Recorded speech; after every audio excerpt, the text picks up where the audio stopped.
They mocked the cleaning lady's accent until she pulled out the deed to the building. Is she even legal? One of the interns whispered, laughing as the mop bucket squeaked across the marble floor. She sounds like Siri after a few drinks. They all snickered, 3 suits in tailored arrogance, smug in their youth and oblivious to the quiet strength gliding past them with a rag in one hand and dignity in the other. Her name was Elena Morales, 56, Dominican, widowed. She came in every night at 6 p.m. sharp, like clockwork, pushing that old yellow cart down the hallway of Vance and Lyon Corporate's 23rd floor. No one ever greeted her by name. No one ever asked how she was. At most, they called her housekeeping, or, worse, acted like she wasn't even there. But Elena noticed everything. She noticed how the junior analyst in cubicle 23 cried every Thursday at 9:47 p.m. while staring at a spreadsheet. She noticed how the blonde HR manager always printed extra resumes when her boss was out of town. She noticed when boxes were delivered that weren't logged, when voices got too loud in closed offices, when names were spoken in tones that meant something wasn't right. And she remembered all of it. She didn't need a degree to understand power. She had lived it, lost it, rebuilt it. Elena hadn't always pushed a mop. Back in Santo Domingo, she taught high school literature and ran community workshops. But after her husband died in a construction accident in Queens 20 years ago, she took whatever job would pay enough to keep her daughter fed and her mother on dialysis. Cleaning floors was honest. It paid. It didn't require fluent English or a resume written in Times New Roman. So she pushed the mop, night after night, until the night they went too far.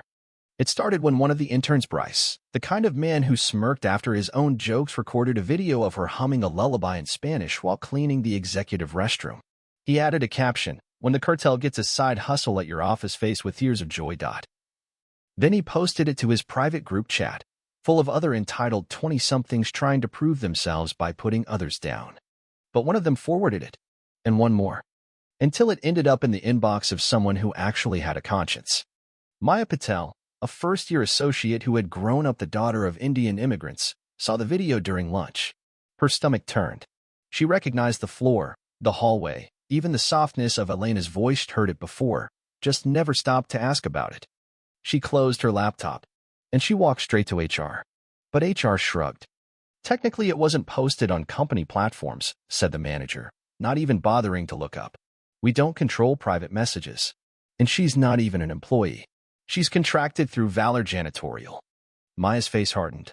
So you're saying she's invisible? The manager blinked. No, I'm saying it's not our responsibility. But Maya disagreed. She found Elena the next evening, waited until she was cleaning the copy room. "Senora Morales," she said quietly, in the best Spanish she could recall from high school. Elena turned, surprised. "I'm sorry," Maya continued, switching to English. "I saw what they did. I saw the video. It wasn't right." Elena studied her, quiet, then nodded slowly. "I know," she said softly, "but this is not new." Maya blinked. "You've heard them before?" "Every night," Elena said. "They think I do not understand. But I do. Even when I do not speak, I see." Maya looked around, lowered her voice. "You shouldn't have to put up with that." Elena smiled, sad, tired, wise. "Sometimes you put up with things until you don't." That night, something changed. Elena went home and opened a safe box in the back of her closet. Inside was a file she hadn't touched in 5 years. Deed papers, purchase agreements, copies of transfer notices. She stared at the bold black ink that bore her full name. Elena Morales, owner. She closed the box and began to plan.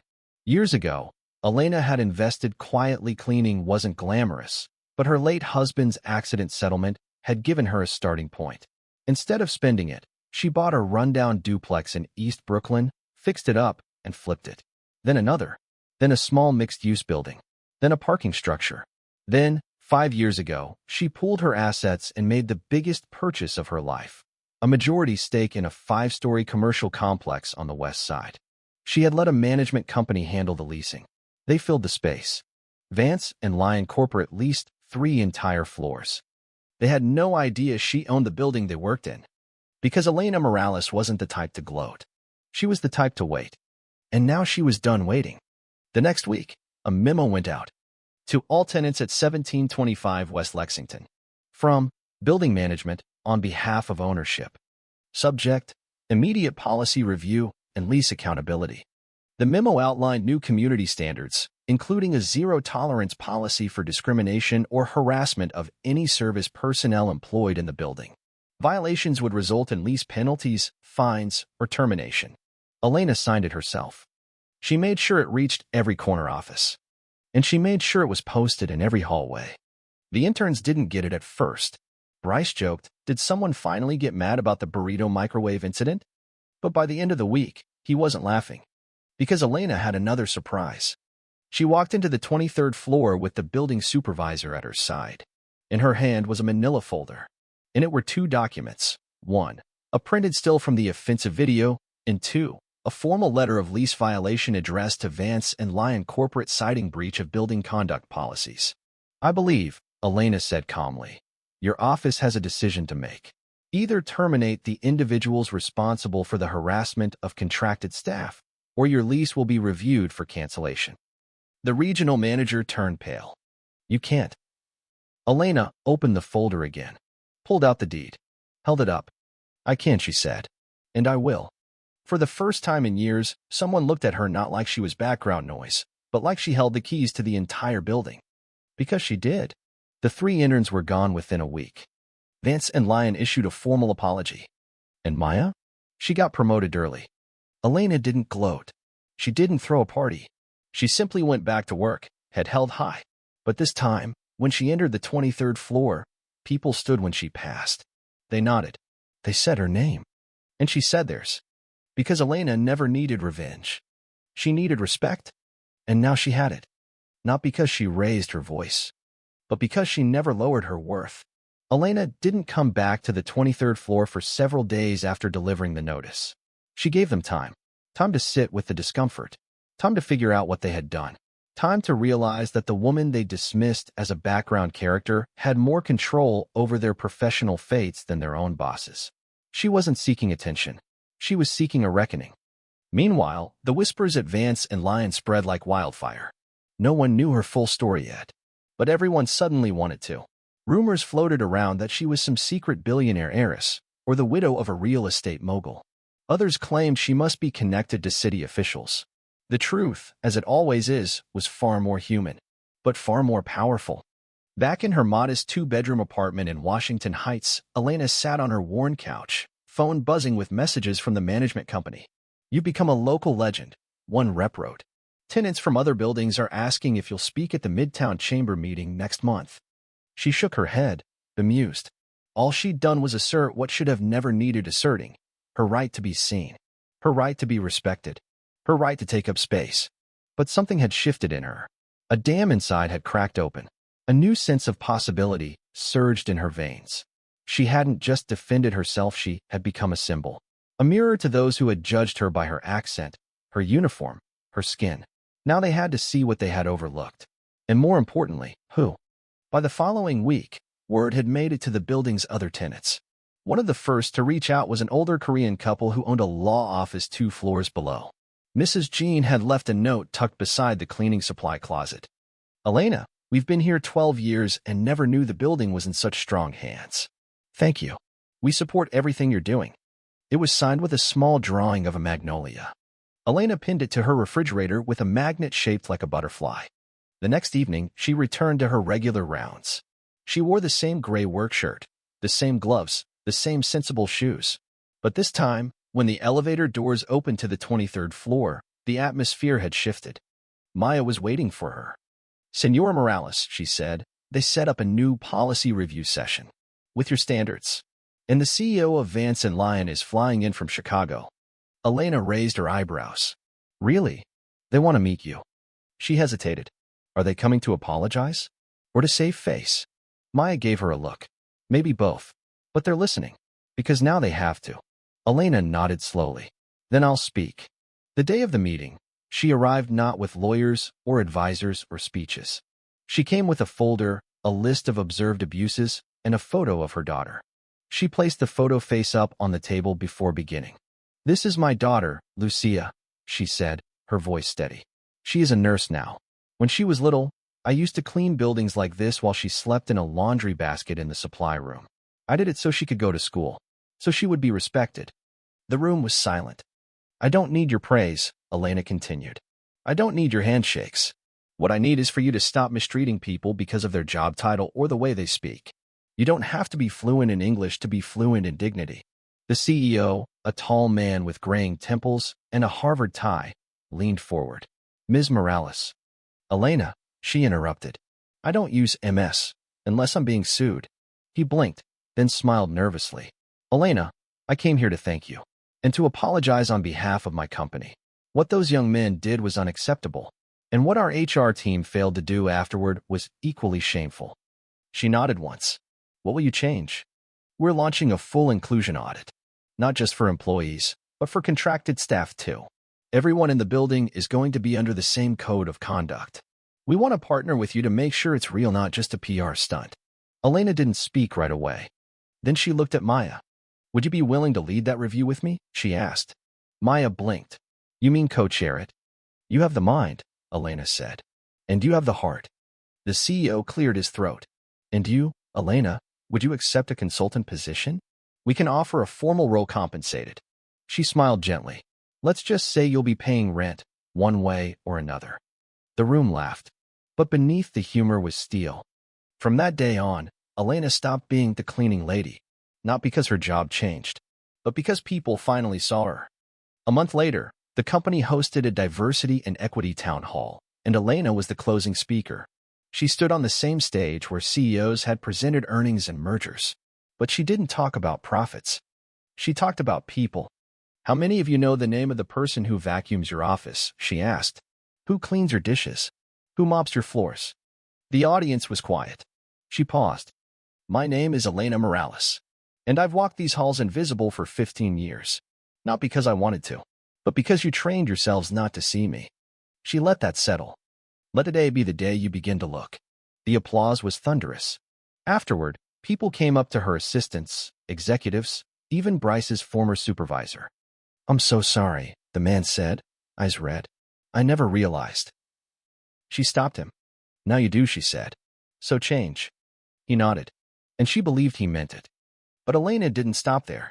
Using the consulting fee from Vance and Lyon, she started a foundation called the Quiet Backbone dedicated to supporting domestic workers, cleaners, janitors, and contract staff with legal help, scholarships for their children, and leadership training for those who wanted to step into power. Within a year, they had assisted over 300 families in the city.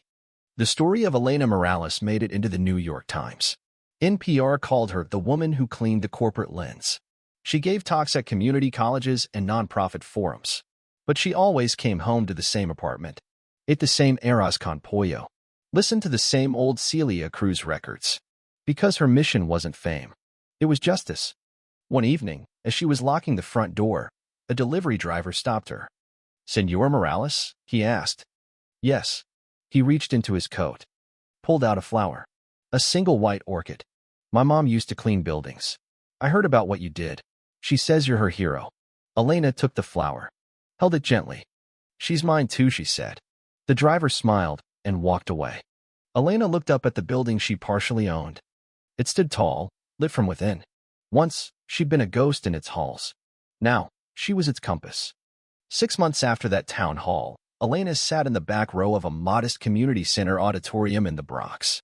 It wasn't glamorous. The floor was scuffed.